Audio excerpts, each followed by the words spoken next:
Yarana mata karala bosya kata karala barana bakarala barana barana barana bos. Mereka buka hatimu di hadapan Tuhan. Mereka mulai naikkan pujianmu, penyembahan yang terbaik bagi Tuhan. Yarana mata karala barana bakarala barana barana barana. Haleluya. Haleluya. Haleluya. Tinggikan namamu Tuhan. Ajaib dan perkasa Engkau Tuhan. Haleluya. Ajaib Engkau bagi kami Tuhan. Kami menyembah-Mu Tuhan. Kami tinggikan Engkau Tuhan. Sebab Engkau Raja kami. Engkau perkasa dalam hidup kami Tuhan. Haleluya. Haleluya. Terima kasih buat keajaiban Tuhan. Terima kasih buat darah Tuhan. Haleluya. Terima kasih Tuhan. Karana mata karana barana bakarana barana. Oh ya rana mata karana barana bakarana barana barana bakarana barana barana bos. Ya rana barana barana bakarana barana barana barana barana barana barana barana bos. Terima kasih Tuhan, terima kasih. Terima kasih Tuhan Yesus, terima kasih. Sungguh Engkau ajaib bagi kami. Sungguh Engkau perkasa bagi kami Tuhan. Kalau hari ini kami ada, itu semua karena kebaikan-Mu Tuhan. Bukan karena kuat dan gagah kami, bukan karena kehebatan kami, bukan karena kemahiran kami, tapi semua karena anugerah-Mu Tuhan. Hari ini kami boleh di tempat ini memuji menyembah Engkau Tuhan, sebab kami tahu Engkau bertakhta di atas puji-pujian umat. Kami percaya Tuhan, Engkau boleh hadir di tempat ini. Dan kehadiran-Mu Tuhan cukup bagi kami, memberkati kami, memulihkan kami, menyembuhkan kami, bahkan melepaskan hidup kami. Terima kasih Bapak, terima kasih. Sebentar Bapak kami dengarkan firman-Mu berbicara bagi kami. Biarlah firman-Mu menuntun hidup kami. Urapan-Mu memenuhi setiap hati kami, tempat ini. Dan kami patahkan, kami tolak setiap kuasa kegelapan yang mengganggu pikiran hati kami, bahkan tempat ini dalam nama Yesus. Biarlah hanya kuat kuasa Roh-Mu bekerja di tempat ini. Hamba-Mu yang menyampaikan firman-Mu, biarlah Tuhan Engkau yang mengurapinya. Terima kasih Bapak, terima kasih. Kami buka hati kami siapkan hati kami untuk menerima firman-Mu dalam nama Tuhan Yesus Kristus. Sama-sama kita katakan amin. Ya, silakan duduk Bapak Saudara.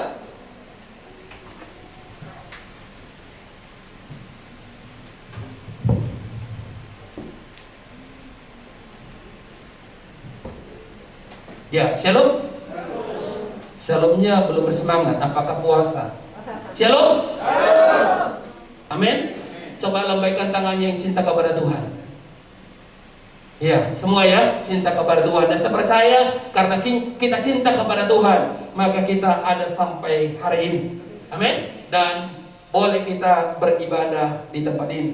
Nah, untuk itu Bapak Saudara yang dikasihi Tuhan, sesuai dengan tema yang saya berikan beberapa waktu lalu, yaitu berjalan dalam panggilan Tuhan. Amin. Siapa yang percaya bahwa kita dipanggil oleh Tuhan?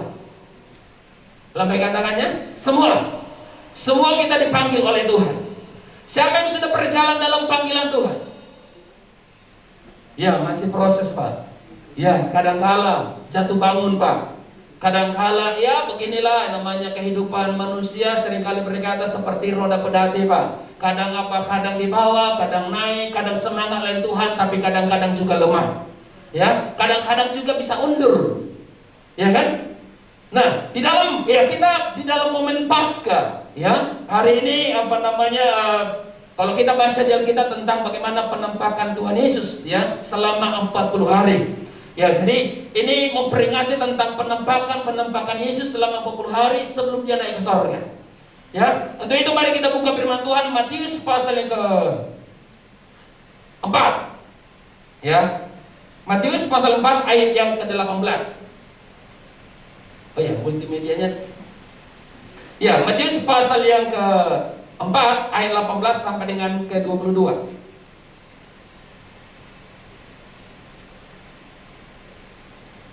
Matius pasal yang keempat ayat yang ke-8, 18 sampai dengan yang ke-22.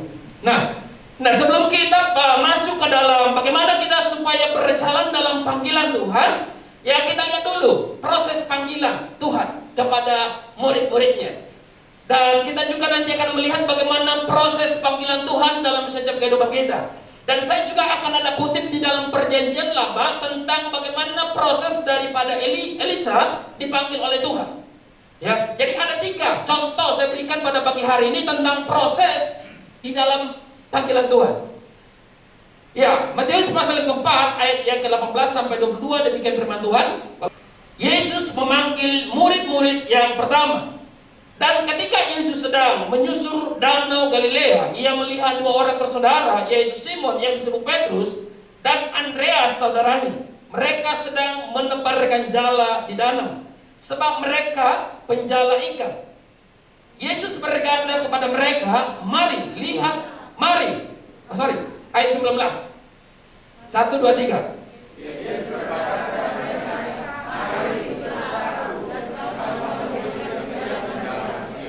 Ayat yang ke-20, lalu mereka pun segera meninggalkan jalannya dan mengikuti dia.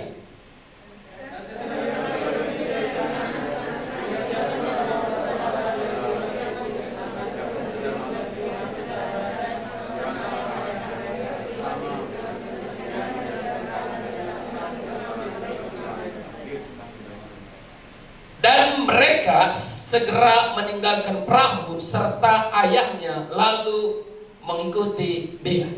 Nah, ini adalah proses bagaimana Yesus memanggil murid-muridnya. Ya, ini adalah proses bagaimana Yesus sendiri yang memanggil murid-muridnya untuk menjadikan mereka menjadi penjala manusia.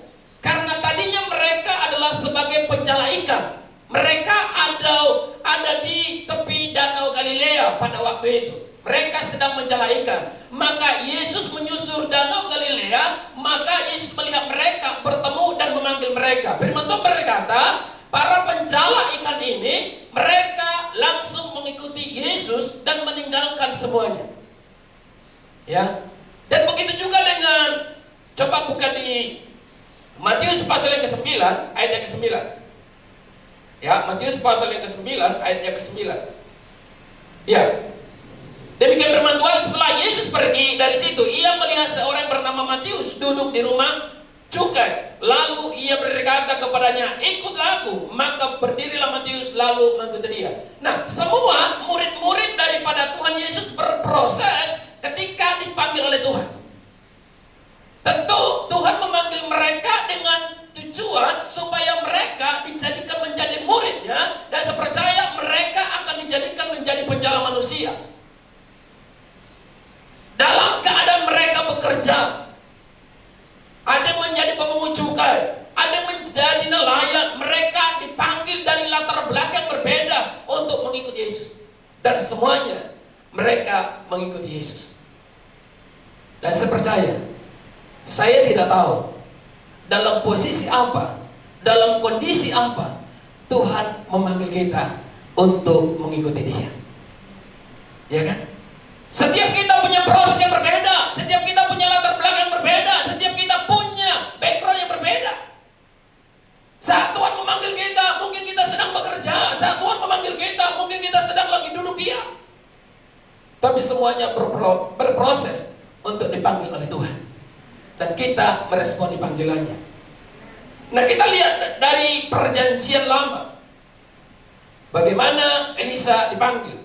Nah, akan kita buat nanti, akan saya bagikan perbedaan mereka. 1 Raja-Raja pasal yang ke-19. 1 Raja-Raja pasal 19 ayat yang ke-19. 1 Raja-Raja pasal yang ke-19 ayat 19 sampai 21.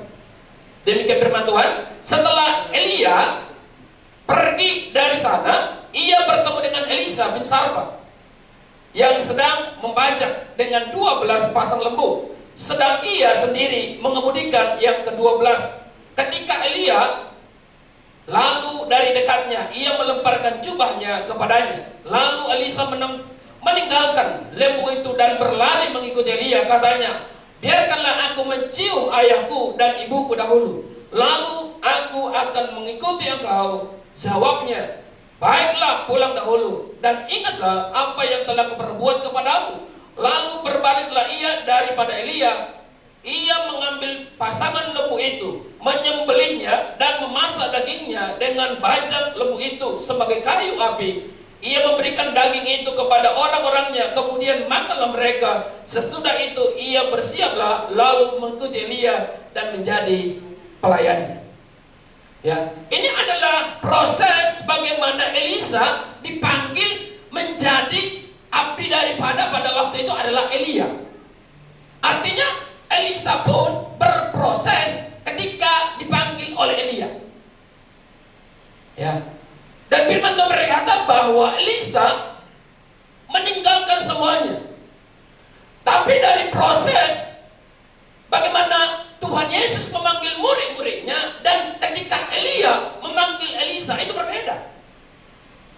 Dan saya percaya mana yang kita lihat nanti, mana yang kita teladani, mana yang kita lakukan dalam kehidupan ini. Nah, firman Tuhan berkata ketika Yesus memanggil murid-muridnya, firman Tuhan berkata maka murid-muridnya ini sebagai penjala ikan ini, mereka meninggalkan jalan mereka, mereka meninggalkan perahu mereka. Sampai di situ. Tetapi Elisa ketika dipanggil oleh Elia untuk mengikutinya, yang dilakukan Elisa adalah dia pulang dan dia menyembelih 12 ekor lembu dan bajaknya itu sebagai kayu untuk membakarnya. 12 pasang itu kurang 24 ekor. Jadi 24 ekor lembu yang dipakai oleh Elisa untuk membajak sawah, dia sembelih semua. Apa artinya? Elisa betul-betul membereskan masa lalunya. Elisa, dia tidak mau masa lalunya ini akan mempengaruhi panggilan itu, sehingga dia harus kembali dan dia memotong lembu itu 20 ekor. Butuh pengorbanan. Kalau sekarang 24 ekor, kalau dikalikan harga sapi, apalagi menjelang lebaran ini, itu berapa banyak? Kalau kali 50 juta, 1 ekor, kurang lebih berapa? Ya kan? Lebih daripada mungkin 1 miliar lebih. Dia potong semuanya. Dan bajaknya itu dibuat sebagai kayu bakarnya untuk membakarnya. Tapi bagaimana dengan murid-murid Tuhan? Mereka sebagai penjala ikan. Firman Tuhan berkata, mereka hanya meninggalkan perahu mereka, mereka hanya meninggalkan jalan mereka. Dan apa nanti endingnya? Mereka sama-sama ditinggalkan oleh Tuhan. Yesus mati, apa yang terjadi kepada murid-muridnya? Yesus naik ke surga, apa yang terjadi kepada murid-muridnya? Tapi Elisa, apa yang terjadi kepada Elisa? Kita sudah memperingati ya Paskah. Bagaimana Yesus harus menampakkan diri kepada murid-murid. Coba kita lihat. Yohanes pasal yang ke-21. Ini agak banyak ayatnya. Yohanes pasal yang ke-21. Ayat yang pertama.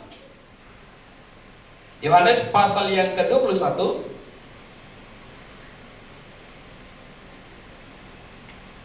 Pertama sampai dengan 14. Nanti dibaca semua. Tapi saya tidak akan membaca semuanya. Ya, demikian firman Tuhan. Ketika Yesus menampakkan diri lagi kepada murid-muridnya di pantai Danau Tiberias, dan ia menampakkan diri sebagai berikut. Di pantai itu berkumpul Simon Petrus, Thomas yang disebut Didimus, Nathanael dari Kana yang dari Galilea, anak Zebedeus, dan 2 orang muridnya yang lain. Kata Simon Petrus kepada mereka, "Aku pergi menangkap ikan." Kata mereka kepadanya, "Kami pergi juga dengan engkau." Mereka berangkat lalu naik ke perahu, tetapi malam itu mereka tidak menangkap apa-apa. Ketika hari mulai siang, Yesus berdiri di pantai. Akan tetapi murid-muridnya tidak tahu bahwa itu adalah Yesus. Kata Yesus kepada mereka, "Hai anak-anak, adakah kamu mempunyai lauk pauk?" Jawab mereka, "Tidak ada." Nah lihat, murid-muridnya yang memanggil mereka, yang memilih mereka adalah Yesus. Tapi apa yang terjadi ketika harapan daripada murid-muridnya, ketika cita-cita daripada murid-muridnya, ketika apa yang diimpikan oleh murid-muridnya tidak sesuai, Yesus ditangkap dan disalibkan. Murid-muridnya semuanya kembali ke masa lalu. Banyak orang percaya, banyak para pelayan Tuhan, banyak orang Kristen tidak bisa lagi berjalan kepada panggilan yang Tuhan sudah tetapkan. Mereka kembali kepada masa lalu mereka. Kenapa? Karena pengharapan mereka hilang, karena tujuan mereka tidak tercapai, karena cita-cita mereka tidak tercapai, dan akhirnya mereka back kepada masa lalu, sama seperti murid-murid Tuhan. Berapa banyak orang percaya meninggalkan Tuhan dan kembali kepada masa lalu mereka. Kenapa bisa seperti itu? Karena ternyata mereka melayani, mereka ikut Tuhan, mereka beribadah, mereka masih berdoa, tapi masa lalu mereka tidak pernah beres. Ternyata masa lalu itu bisa menarik kita kembali. Masa lalu yang tidak dibereskan di hadapan Tuhan akan membawa dia kembali kepada masa lalunya ketika apa yang menjadi tujuannya tidak tercapai. Kita masih mengingat tahun-tahun 90-an, banyak para pengusaha meninggalkan pekerjaannya, dan semuanya banyak menjadi hamba Tuhan, menjadi pendeta-pendeta kejadian. Tiba-tiba jadi pendeta, tiba-tiba jadi pelayan Tuhan, tapi endingnya mereka bisa tinggalkan Tuhan. Kenapa? Karena tujuan mereka, karena cita-cita mereka tidak tercapai, karena doa-doa mereka, karena harapan mereka tidak tercapai. Akhirnya mereka kembali kepada masa lalu mereka. Kenapa mereka kembali kepada masa lalu mereka? Karena masa lalunya tidak beres. Bagaimana dengan kita? Bagaimana dengan kita hari-hari ini? Apakah kita sudah membereskan masa lalu kita? Sebab katakan, kalau masa lalu kita tidak beres, cepat atau lambat, ketika kita kecewa, ketika tujuan kita tidak tercapai, ketika apa yang menjadi keinginan kita tidak tercapai, ternyata kita bisa tinggalkan Tuhan. Mari kita lihat dengan kasus daripada atau cerita daripada Elisa. Ya, coba buka di 2 Raja-Raja pasal yang kedua. Ya, saya akan buat perbandingan dan bandingkan dengan diri kita nantinya. 2 Raja-Raja pasal yang kedua, ayat pertama sampai dengan 11. Saya akan singkat saja. 2 Raja-Raja pasal yang kedua. Ya, ayat yang pertama sampai dengan ayat 11. Demikian firman Tuhan, Elia naik ke sorga. Menjelang saatnya Tuhan hendak menaikkan Elia ke sorga dengan dalam angin badai. Elia dan Elisa sedang berjalan di Gilgal. Berkatalah Elia kepada Elisa, "Baiklah tinggal di sini, sebab Tuhan menyuruh aku ke Betel." Tetapi Elisa menjawab, "Demi Tuhan yang hidup dan demi hidupmu sendiri,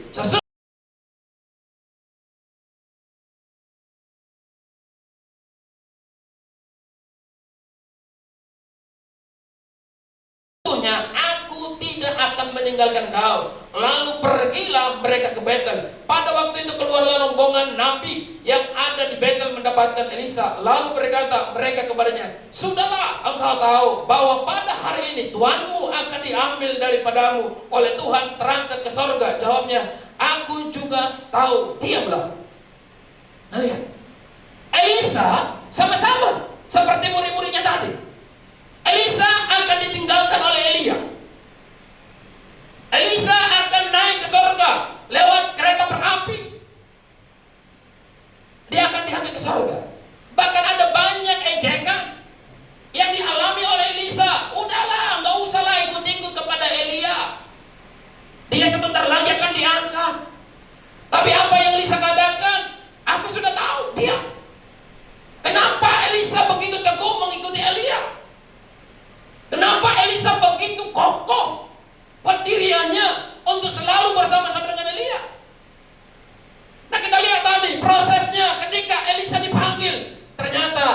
masa lalunya dibereskan.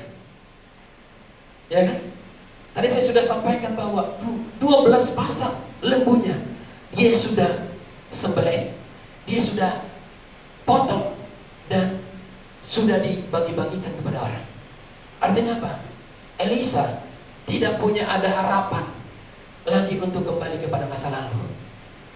Mungkin dia akan berkata, ketika lembu 12 pasang itu masih ada, ketika bajaknya itu masih ada, ketika mungkin orang-orang lain mengejek dia, mungkin dia akan berkata, ya sudahlah, saya akan kembali membajak.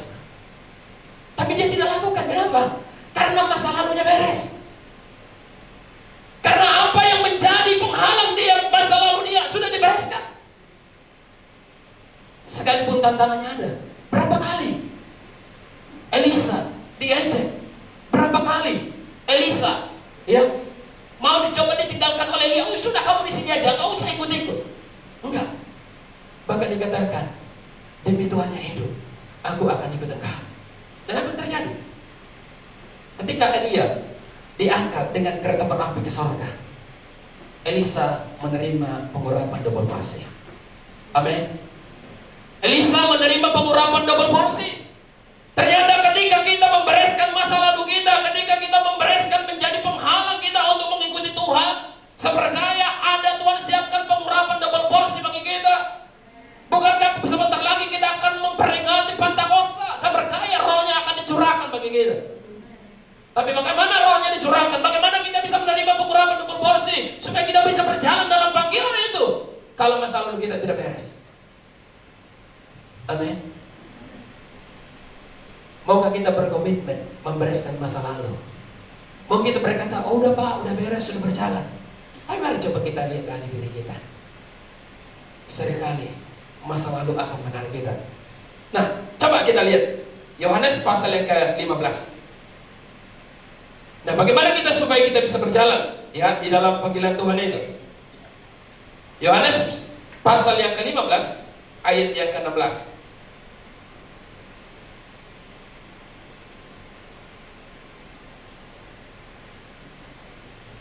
Nah lihat, firman Tuhan berkata, bukan kamu yang memilih aku, tetapi akulah yang memilih kamu. Dan aku telah menetapkan kamu supaya kamu pergi dan menghasilkan buah, dan buahmu itu tetap, supaya apa yang kamu minta kepada Bapa dalam namaku diberikan kepada. Nah lihat, bagaimana proses panggilan Tuhan atau pilihan Tuhan kepada diri kita. Kita sendiri yang tahu. Tadi saya sudah berikan 2 contoh. Bagaimana Yesus memanggil murid-muridnya, bagaimana Elia memanggil Elisa.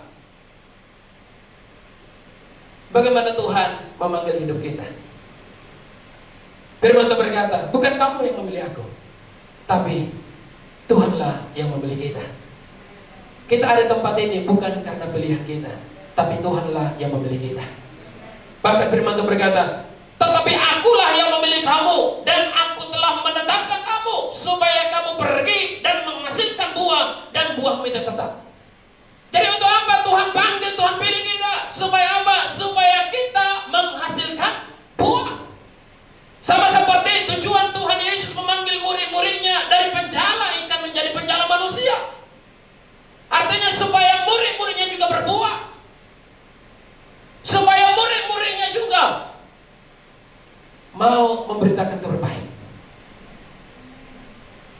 Tapi saya percaya, bagaimanapun murid-muridnya, ketika mereka meninggalkan Tuhan dan kembali kepada masa lalunya, firman Tuhan berkata, di Yohanes pasal yang ke-21 tadi, Yesus menampakkan diri kembali kepada mereka.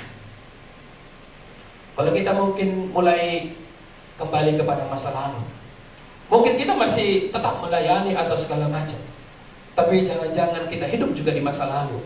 Tapi ingat, Yesus segera datang untuk menghampiri kita. Minta supaya Yesus menampakkan diri lagi kepada kita, sama seperti kepada murid-muridnya. Ketika Yesus menampakkan diri kepada murid-muridnya, saat murid-muridnya ada di dalam masa lalu mereka, maka murid-muridnya mengalami perubahan yang luar biasa. Amin. Maka teringat Petrus berkata, murid yang dikasihi berkata, itu Yesus. mereka akan dikembalikan kepada pengalaman semula. Yesus menampakkan diri di Danau Galilea ketika mereka sedang menjala ikan, tidak mendapat apa-apa. Tapi Yesus yang sama juga menampakkan diri kembali kepada mereka di dalam profesi mereka, yaitu sebagai nelayan. Tebarkan jalamu di sebelah kanan. Dan pada waktu itu murid-muridnya menangkap ikan. Mereka menangkap ikan begitu banyak jumlahnya. Artinya apa? Tuhan mau memulihkan setiap kehidupan kita ketika kita mau, amin, berjalan dalam panggilannya. Nah, ada 4 poin. Ya, ini waktu agak singkat. Ini ada, saya singkat-singkat saja 4 poin di dalam proses tadi panggilan Tuhan dalam murid-muridnya, dan bagaimana Elisa juga dipanggil, dan bagaimana Tuhan juga memanggil setiap kita. Bagian pertama adalah supaya kita bisa berjalan dalam panggilan Tuhan. Berjalan artinya apa? Supaya kita tahu apa menjadi tujuan Tuhan dalam panggilan itu. Ya, apa tujuan Tuhan dalam memanggil setiap kehidupan kita? Tujuannya adalah supaya kita menjadi penjala manusia, supaya kita berbuah. Bukankah itu nanti ketika Yesus naik ke surga, dia berkata, pergilah, jadikan semua bangsa menjadi muridku. Amin. Jadikan semua bangsa muridku, baptislah mereka dalam nama Bapa, Putra dan Roh Kudus, dan ajarlah mereka. Jadi tujuan Tuhan memanggil kita supaya lewat kehidupan kita boleh memberitakan kabar baik, memberitakan kabar kesukaan untuk berbuah, dan buah kita tetap. Maka firman Tuhan berkata, dan menghasilkan buah dan buah tetap, supaya apa yang kamu minta dalam nama Bapa, dalam namaku, diberikan kepadamu. Kalau kita berbuah, kalau kita menjalankan amanah agung, kalau kita mau meresponi panggilan Tuhan, maka firman Tuhan berkata, ketika kamu berdoa, ketika kamu minta, firman Tuhan berkata, maka Tuhan akan memberikan kepada kita. Jangan-jangan hari-hari kita sudah banyak meminta kepada Tuhan, tapi belum diberikan. Jangan-jangan kita juga belum berbuah. Harus berbuah. Amin. Harus berbuah. Mungkin kita berkata, saya bagaimana cara berbuahnya? Berbuah dulu dalam rumah tanggamu. Berbuah dulu dalam lingkunganmu. Jangan mengharapkan, oh saya pengen berbuah di tempat lain. Gak usah dulu jauh-jauh. Berbuah dulu di sekitarmu. Bagaimana? Bolehkah dan bisakah orang lain menemukan Yesus dalam hidup kita? Itu berbuah. Ketika orang lain menemukan hidup kita, ketika orang lain melihat hidup kita, apakah mereka bisa bertemu dengan Yesus dalam hidup kita?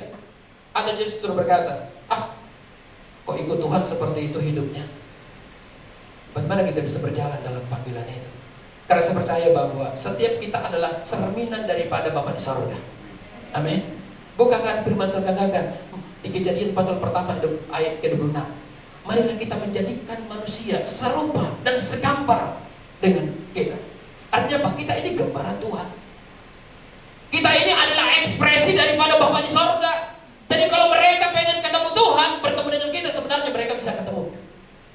Tapi bagaimana dengan hidup kita? Nah, yang kedua adalah, coba Efesus pasal yang ketiga ayat 17. Efesus pasal yang ketiga ayat yang ke-17.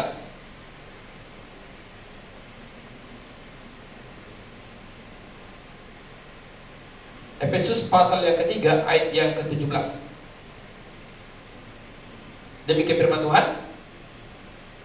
Ya, sehingga oleh imanmu Kristus diam di dalam hatimu, ya, dan kamu berakar serta berdasar di dalam kasih. Jadi berjalan dalam panggilan Tuhan, hidup kita harus dipenuhi dengan kasih Tuhan. Amin. Hidup kita harus dipenuhi, firman Tuhan berkata, hendak kamu berakar dalam Dia serta berdasar dalam kasih. Kalau kita berakar dalam Tuhan, bertumbuh di dalam Tuhan, tapi kalau hidup kita tidak mencerminkan kasih Tuhan, itu semuanya sia-sia. Kita bisa berkata, saya banyak kegiatan pelayanan, saya banyak doa, saya banyak ini aktivitas segala macam. Tapi kalau hidup kita tidak dipenuhi dengan kasih Tuhan, tidak didasari dengan kasih Tuhan, semuanya menjadi sia-sia. Ayat ketiga, Wahyu pasal yang ke-17. Wahyu pasal 17 ayat yang ke-14.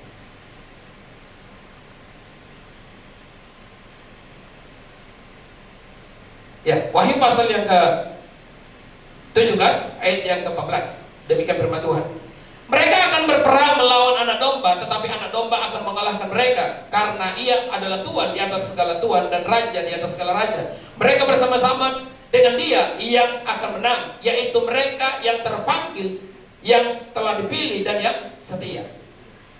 Di dalam berjalan dalam panggilan Tuhan, kita harus tetap setia. Amin. Kita harus tetap setia. Setia dalam perkara-perkara kecil, maka Tuhan akan tambahkan perkara-perkara besar. Kalau kita nggak bisa setia, beribadah saja kita nggak setia, gimana? Mau pengen yang besar, nggak mungkin. Berumah tangga aja nggak pernah setia. Bagaimana mau Tuhan percayakan yang besar? Setia dalam perkara kecil. Apa yang Tuhan percayakan kepada kita hari-hari, setia saja. Lakukan saja. Sepercaya. Maka Tuhan akan mempercayakan perkara-perkara besar. Amin. Jadi mari saya akan menyimpulkan khotbah saya pada pagi hari ini. Berjalan dalam panggilan Tuhan. Setiap kita dipanggil oleh Tuhan. Amin. Dalam posisi apapun, ketika Tuhan memanggil kita, sama seperti tadi, Tuhan Yesus memanggil murid-muridnya. Elia memanggil muridnya juga, yaitu Elisa. Tapi ada perbedaan daripada dua panggilan. Setelah harapan daripada murid-muridnya, harapan ataupun tujuan daripada murid-muridnya tidak tercapai, mereka kembali kepada masa lalu. Tapi Elisa, sekalipun tujuannya tidak tercapai, sekalipun Elia akan meninggalkan dia, tapi Elisa tetap setia. Elisa tetap berjalan dalam panggilan itu. Kenapa? Karena masa lalunya dibereskan. Bagaimana dengan kita yang dipanggil oleh Tuhan? Kalau kita mau terus berjalan dalam panggilan itu, mau di Tuhan tolong, tidak Tuhan tolong, mau doa kita dijawab atau tidak dijawab, mau diberkati atau tidak diberkati, maka kau tetap mengikuti Tuhan Yesus. Amin. Bukankah Sadrak, Mesak, Abednego berkata, sekalipun Tuhan tidak menolong kami, sekalipun Tuhan tidak melepaskan kami daripada perapian ini, tentulah Tuhan Raja tahu, kami tidak akan meninggalkan Tuhan. Kalau tujuan kita tidak tercapai, karena ada banyak orang meninggalkan pelayanan, meninggalkan tim pekerja, karena tujuan mereka tidak tercapai, dan mereka harus pergi kemana-mana, dan mereka akan berputar-putar. Tapi mau tercapai tujuan atau tidak tercapai, ditolong atau tidak ditolong, diberkati atau tidak diberkati, sehat atau sakit, tetaplah berjalan dalam panggilan itu. Amin. Maka saya percaya setiap kita dari tempat ini, supaya kita boleh menjadi penjala manusia, pencari jiwa untuk Tuhan. Amin. Dan selanjutnya adalah mari kita selalu hidup dalam kasih Tuhan, saling mengasihi satu sama lain. Dan yang selanjutnya adalah hiduplah setia. Dan saya percaya orang-orang yang setialah akan menikmati segalanya. Sebagai kesaksian terakhir, saya itu dipercayakan di dalam doa di PT Sentul City Tbk. Ya, saya cukup lama melayani sana setiap hari Jumat. Bertahun-tahun saya melayani di sana. Ya, enggak pakai tanda kutip. Ya cukuplah ucapan terima kasih begitu. Ya, kalau saya hitung-hitung dari Cimanggis sampai ke Sentul itu cukup jauh. Ya, dalam arti kata kurang lebih sekitar 40 menit. Tapi bertahun-tahun, hampir 2 tahun saya melayani bolak-balik terus seperti itu. Tapi selalu terima kasih. Terima kasih. Tahun demi tahun berganti, Natal demi Natal ucapan terima kasih.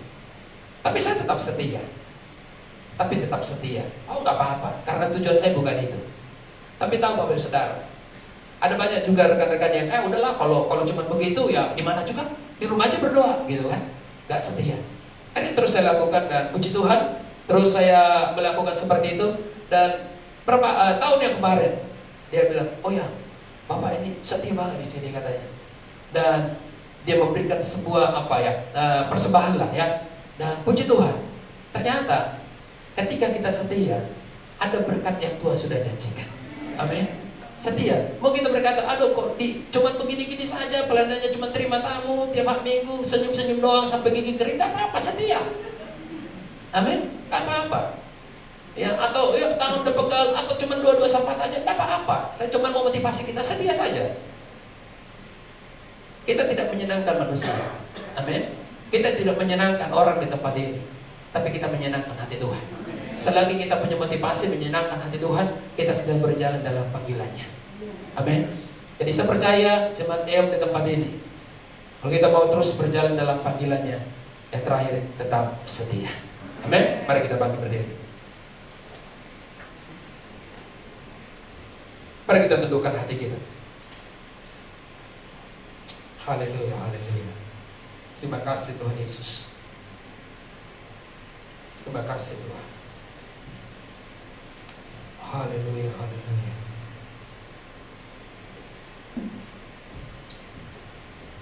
Terima kasih. Karena mata karena masih kata karena barana was.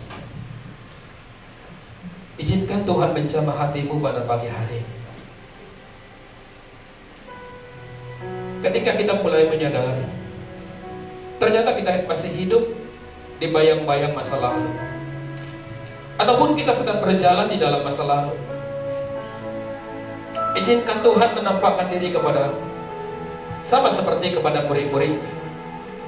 Ketika Yesus disalib, semua murid-muridnya meninggalkan Tuhan. Mereka kembali kepada profesi mereka yang semula, yaitu menjadi nelayan. Mereka kembali melaut untuk menangkap ikan seperti pekerjaannya semula. Ketika harapan mereka dan cita-cita mereka tidak tercapai, mereka kembali kepada masa lalu. Dan akhirnya Yesus harus menampakkan diri lagi kepada mereka, dengan tujuan Yesus mengingatkan kembali akan panggilan itu. Kalau hari ini kita sedang ada dalam masa lalu, ataupun hidup di bayang-bayang masa lalu, Tuhan rindu menampakkan diri kepada kita. Tuhan rindu mengunjungi kita. Tuhan rindu menjamah kembali hati kita. Tuhan rindu untuk memulihkan kita kembali, untuk datang berbalik kepada panggilan itu. Tidak ada yang mustahil bagi Dia. Dia sanggup memulihkan. Dan apa yang terjadi ketika Yesus menampakkan diri lagi kepada murid-muridnya, dan ketika mereka menerima curahan Roh Kudus, mereka dipakai Tuhan secara luar biasa. Bahkan dalam pelayanan mereka, Petrus bayangannya saja bisa menyembuhkan orang. Artinya ketika kita berkomitmen untuk kembali kepada panggilan itu, Tuhan mau pakai kita secara luar biasa. Jangan engkau takut menghadapi keadaan ini. Jangan engkau mau terlena dengan hidup masa lalu. Mungkin enak kehidupan masa lalu, tapi kalau itu tidak berkenan kepada Tuhan, Tuhan rindu menjamah hati kita kembali. Dan biar setiap kita menerima curahan Roh-Nya, bersetiap hari kita menerima panggilan itu kembali, dengan tujuan supaya kita berjalan dalam panggilan itu, supaya kita dijadikan menjadi penjala manusia, supaya kita hidup dalam kasih Tuhan dan tetap setia untuk mengiring Tuhan Yesus.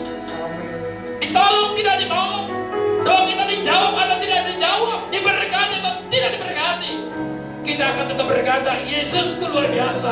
Yesusku yang memanggil aku, dan aku akan tetap berjalan bersama dengan Dia. Saya mau katakan kepada kita, selama Yesus bersama dengan kita, engkau tidak perlu takut dengan keadaan apapun. Selama Yesus ada dalam kehidupan kita, guncangan apapun yang terjadi tidak akan membuat kita lemah, tapi membuat kita akan semakin kuat. Terima kasih Bapak, terima kasih. Berkati umat-Mu di tempat ini, dalam segala pergumulan mereka, dalam segala persoalan mereka, dalam segala kerinduan mereka. Hamba berdoa dalam nama Yesus, Engkau yang memberkati mereka. Baik umat-Mu Tuhan yang beribadah secara online di rumah, Engkau juga Tuhan yang memberkati mereka, menjamah mereka Tuhan, sehingga mereka memiliki kerinduan hati untuk melayani Engkau Tuhan Yesus. Terima kasih Bapak, terima kasih. Yang sakit Tuhan Engkau jamah, Engkau sembuhkan dalam nama Yesus. Dan yang lemah Engkau kuatkan. Yang kekurangan Tuhan Engkau memberkati dalam nama Yesus. Pekerjaan mereka Engkau memberkati dalam nama Yesus. Rumah tangga mereka Engkau memberkati dalam nama Yesus. Segala apapun yang dikerjakan oleh tangannya, Engkau yang membuat mereka berhasil. Terima kasih Bapak, terima kasih. Mari kita angkat tangan kita depan Tuhan. Karena mata, karena masih kata, karena masih kata, karena masih.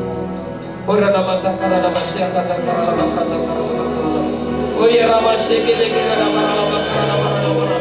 Orang mata, karena masih ini karena marah, karena marah. Ira marah, karena marah, karena marah. Engkau melihat setiap tangan-tangan kami yang terangkat di hadapan-Mu Tuhan. Kami membutuhkan jemaat-Mu Tuhan. Kami membutuhkan Engkau mendatangi kami, mengunjungi kami, menampakkan diri kepada kami, sehingga kami boleh dikembalikan kepada panggilan yang semula. Dan biarlah Tuhan Engkau memakai kehidupan kami sesuai dengan rencana-Mu Tuhan. Terima kasih Bapak, terima kasih. Diberkatilah waktu Engkau datang ke tempat ini. Diberkati juga ketika Engkau kembali dari tempat ini. Diberkatilah rumah tanggamu. Diberkatilah pekerjaanmu. Diberkatilah usahamu. Diberkatilah pendidikanmu. Apa saja yang diperbuat oleh tanganmu dibuat Tuhan berhasil. Biarlah gereja di tempat ini menjadi gereja besar. Apa menjadi kerendahan mereka, Tuhan memberkati. Terimalah berkat daripada Allah Bapa, cinta kasih daripada Tuhan Yesus Kristus, dan persekutuan yang manis bersama Roh Kudus menyertai kehidupan kita hari ini, Maranatha, bahkan sampai selama-lamanya, di dalam nama Tuhan Yesus Kristus. Yang diberkati Tuhan sama-sama katakan amin. Selamat hari Minggu.